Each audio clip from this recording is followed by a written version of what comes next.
warahmatullahi wabarakatuh. Senang sekali saya Rusno Arif dari Forum News Network bisa kembali menjumpai Anda semua.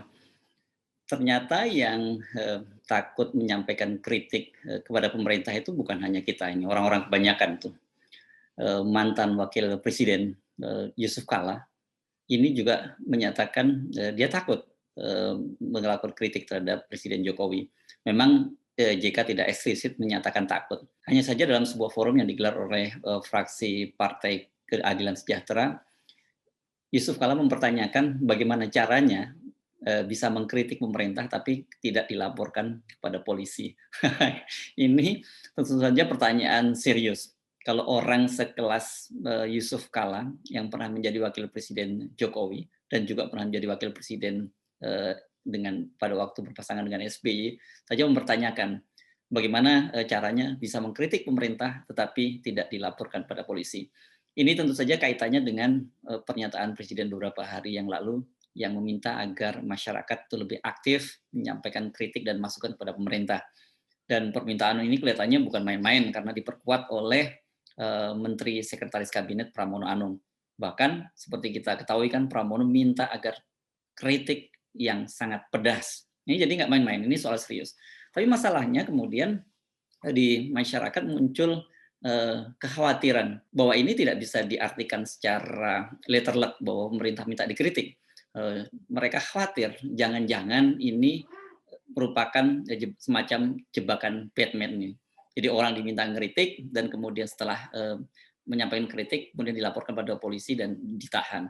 Jadi ada kecurigaan semacam itu bahwa ini merupakan upaya dari pemerintah untuk memetakan para pengkritik dan oposisi. Kekhawatiran itu tidak berlebihan. Kenapa? Karena sebelumnya kan pada tahun 2020 kita kalau buka-buka kembali jejak digital, Menteri Koordinator Politik Hukum dan Keamanan Mahfud MD menyampaikan bahwa mulai tahun 2021 ini pemerintah akan mengaktifkan polisi cyber.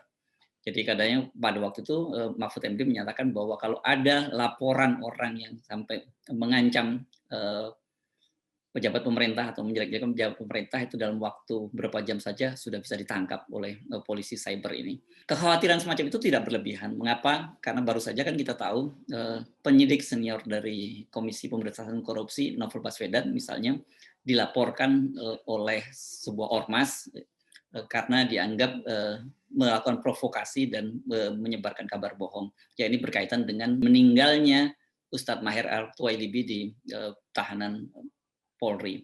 Dan ketika itu Novel Baswedan bertanya mengapa orang yang sedang dalam kondisi sakit juga tetap ditahan dan kemudian berakhir dengan meninggal dunia. Memang sejauh ini belum ada respon yang spesifik terhadap laporan atas Novel Baswedan ini. Apakah kemudian dipanggil oleh polisi?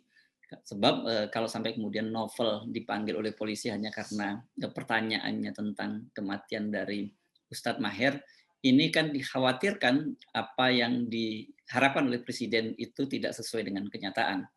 Mudah-mudahan saja ini kasusnya tidak berlanjut, sehingga ini hanya semacam prasangka saja kepada pemerintah. Tetapi di luar soal itu, kan kita juga melihat ada tokoh-tokoh kritis yang dibungkam dengan cara-cara yang agak masuk akal, bahkan oleh Rizal Ramli disebut sebagai norak. Ini berkaitan dengan laporan dari gerakan anti radikal alumni ITB yang melaporkan Din Samsudin ke Komisi Aparatur Sipil Negara atau KASN. Din Samsudin dilaporkan karena dinilai dia merupakan pendukung gerakan radikal. Dan yang cukup mengejutkan itu ternyata Ketua Komisi Aparatur Sipil Negara atau Ketua KASN Agus Ramusito menanggapi secara serius laporan dari para alumni ITB ini. Dia mengaku sudah meneruskan surat dari alumni ITB ini ke Ketua Satgas Anti Radikalisme yang saat ini dijabat oleh Menteri Kominfo Johnny G. Plate. Ini dia adalah seorang politisi dari Partai Nasdem. Dan tidak hanya berhenti di situ. Ketua Komisi Aparatur Sipil Negara ini juga meneruskan surat dari gerakan anti radikal alumni ITB ini ke Kementerian Agama. Jadi CQ, Komisi Etiknya. Mengapa ke Kementerian Agama? Karena Din Samsudin adalah seorang pegawai negeri atau ASN dan dia adalah seorang guru besar di Universitas Islam Negeri Jakarta. Dan ini memang berada di bawah dari Kementerian Agama. Coba bayangkan, kasus ini kemudian bergulir menjadi sangat serius. Ini, kelihatannya ribut-ribut ini berkaitan dengan posisi Din yang menjadi salah satu anggota Majelis Wali Amanah dari ITB.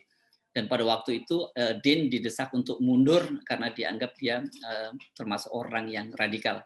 Tuduhan ini tentu saja agak mengejutkan, karena sebagai, seorang figur sebagai seorang tokoh nasional, Din ini dikenal sebagai tokoh yang mempromosikan, moderasi atau dalam istilahnya Islam yang wasatah. Islam wasatan ini artinya adalah Islam yang, moderat. Dia mengkampanyekan gerakan ini sampai ke seluruh dunia. Din Samsudin itu terlibat dalam berbagai dialog-dialog interfaith di forum-forum internasional. Jadi agak mengejutkan kalau kemudian, orang seperti Din Samsudin ini, dituduh sebagai, radikal. Apalagi latar belakangnya Din adalah seorang, dia pernah menjadi, ketua umum, pengurus pusat Muhammadiyah, organisasi Islam, organisasi salah satu ormas Islam terbesar di Indonesia yang terkenal sangat moderat. Jadi wajar kalau kemudian, banyak sekali di kalangan Muhammadiyah yang tersinggung dengan pelaporan ini. Kalau mau dicari-cari akar penyebabnya mengapa Din ini kemudian dilaporkan dan dilabeli sebagai, seorang tokoh radikal, kelihatannya ini berkaitan dengan aktivitas politik dari Din Samsudin. Dia memang orang yang sangat kritis terhadap pemerintahan Presiden Jokowi. Dia terlibat dalam KAMI, Kesatuan Aksi Menyelamatkan Indonesia. Din adalah salah satu dari 3 serangkai presidium KAMI bersama dengan, mantan, Panglima TNI Gatot Nurmantio dan mantan Rektor Universitas Negeri Yogyakarta Profesor Rahmat Wahab. Itu kalau kita mau dicari-cari, mengapa penyebabnya kemudian, Din, disebut sebagai seorang tokoh yang radikal. Di luar itu kan dia juga, bersama dengan sejumlah tokoh aktivis menggugat, lahirnya Undang-Undang Omnibus Law. Jadi tentu sangat berbahaya jika semua orang yang kritis atau bahkan menyampaikan, sentilan kepada pemerintah itu kalau tidak berakhir, dilaporkan kepada polisi dan kemudian ditahan polisi, atau kalau tidak nasibnya seperti Din Samsudin, dicap dan dilaporkan sebagai tokoh yang radikal. Ini tentu saja sangat berbahaya kalau ini terus dibiarkan. Tidak sejalan dengan harapan dari Presiden dan juga Mensekap yang menginginkan agar publik berperan aktif dan menyampaikan kritik-kritik kepada pemerintah. Begitu juga dengan apa yang dilakukan oleh Pak JK.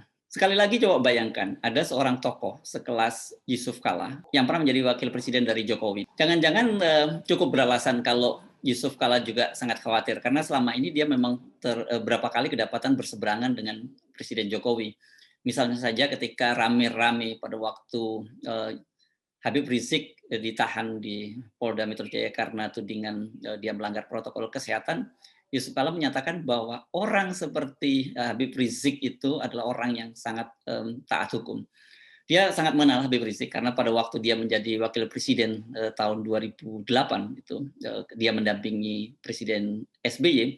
Yusuf Kala mengaku bahwa dia sendiri yang memerintahkan pada polisi untuk menangkap Habib Rizik Sihab ini berkaitan dengan aksi. Waktu itu ada aksi aliansi kebangsaan yang katanya diserang oleh sejumlah, laskar dari Front Pembela Islam. Walaupun, Habib Rizik Sihab tidak ada di lokasi, tapi menurut, Yusuf Kala dia bertanggung jawab atas peristiwa tersebut. Pada waktu itu kata Yusuf Kala, Habib Rizik Sihab tidak melawan, karena itu dia berkesimpulan bahwa orang seperti Habib Rizik Sihab itu adalah orang yang, taat hukum. Dalam kasus-kasus lain juga kita melihat posisi Yusuf Kala seringkali berseberangan, dengan Presiden Jokowi meskipun itu tidak, terlalu terbuka. Karena itu, sekali lagi bahwa apa yang disampaikan oleh Pak Yusuf Kala bahwa dia mempertanyakan bagaimana caranya bisa mengkritik pemerintah dan tidak berakhir dilaporkan dengan polisi ini menjadi sebuah, sentilan halus kepada Presiden Jokowi dan pada pemerintah bahwa soal ini, sangat serius. Sebab bagaimanapun, seperti dikatakan oleh Pak Yusuf Kala, dalam sebuah negara demokrasi itu check and balance atau fungsi kontrol itu sangat penting. Dan dalam, situasi sekarang ini ketika semua kekuatan partai politik itu berada di kubu pemerintah dan hanya menyisakan, partai-partai politik yang tidak cukup signifikan sebagai kekuatan, oposisi, maka civil society harus diperkuat. Dengan begitu, check and balance seperti yang dipersyaratkan dalam sebuah negara demokrasi itu, bisa berjalan dengan baik. Saya Hizbul Arif, sampai jumpa. Assalamualaikum warahmatullahi wabarakatuh.